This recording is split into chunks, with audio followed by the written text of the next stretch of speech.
Қайырлы күн музейіміздің жас достары.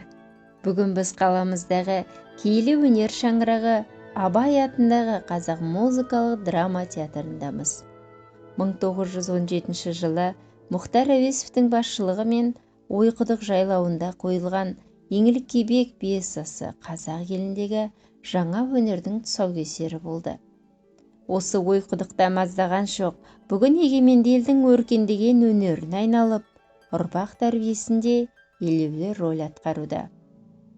Біздің бұл жерге келгендегі басты мақсатымыз театр суретшілерінің шығармашылықтарымен танысу. Қазіргі таңда театрда 6 суретші жұмыс жасайды. Олар әр спектакльдің тақырыбына сай түрлі декорацияларға жан береді. Бүгінгі шығарылымның басты кейіпкері театрдың белсенді суретші декораторларының бірі Аманбек Қайырбекұлы. Суретші 1974 жылы 1 маусымда Шығыс Қазақстан облысы Абай ауданы Қасқабұлақ ауылында дүниеге келген. Бала күнінен суретші болуды армандаған кейіпкеріміз енді міне театр сахнасы арқылы келесі баланың осы арманды жалғастыруына себепші жан.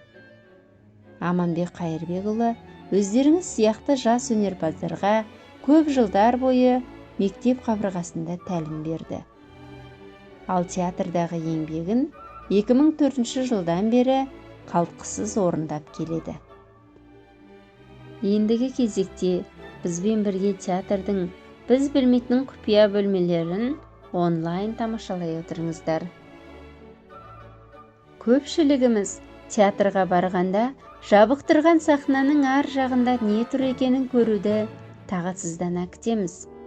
Залда жарық сөніп, перде ақырын ашылған кезде көзіміз бірден сахнаның безендірілуіне түседі. Сол мезеттен бастап-ақ барлық көрермендер сиқыр мен құпия әлеміне қойып кетеді. Біз спектакль кейіпкерлерін әлі көрмейміз, бірақ сахнада тағы бір ерекше өмір басталып, жаңа әлем ашылады. Неліктен алғашқы сәттерден бастап театр ғажайыбының осы әдемі әлеміне енеміз? Әрине, театрда жұмыс істейтін суретшілердің арқасында спектакльдер қызықты әрі есте қаларлықтай өтеді. Біз бұл адамдар туралы аз білеміз. Пьесаның жансыз бөлігін құраудың артында кім тұрғанын тіптен білмейміз. Театр сиқырлы, әдемі әлем. Кейбіреулер үшін театр бұл ойын-сауық болғанымен, біреулер үшін қиын жұмыс. Театрдың әр қызметкерінің өзінің атқаратын ісі бар.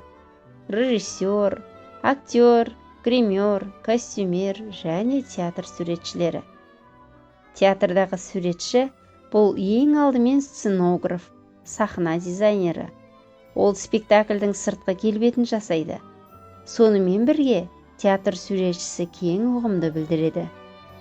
Бұл мамандық көптеген қырлардан тұрады. Театрдағы суретші режиссермен өзара әрекеттеседі. Ол әрқашан өзінің шығармашылық нәтижесін ескеріп, оның идеясын жүзеге асыруы керек. Егер суретшінің тәжірибесі мен жан-жақты таланты болса, ол режиссерлік идеяны кеңейтіп байыта алады. Тапқырлық, бай қиял, мұның бәрі театр суретшісіне тән болуы керек. Өйткені идеялар көбінесе аяқ астынан пайда болып жүзеге асырылады. Театр суретшісі театрдың, мәдениеттің, сәулеттің, әсіресе костюмның тарихын жақсы білетін мәдениеттанушы. Театр суретшісі өте білімді, жан-жақты тұлға.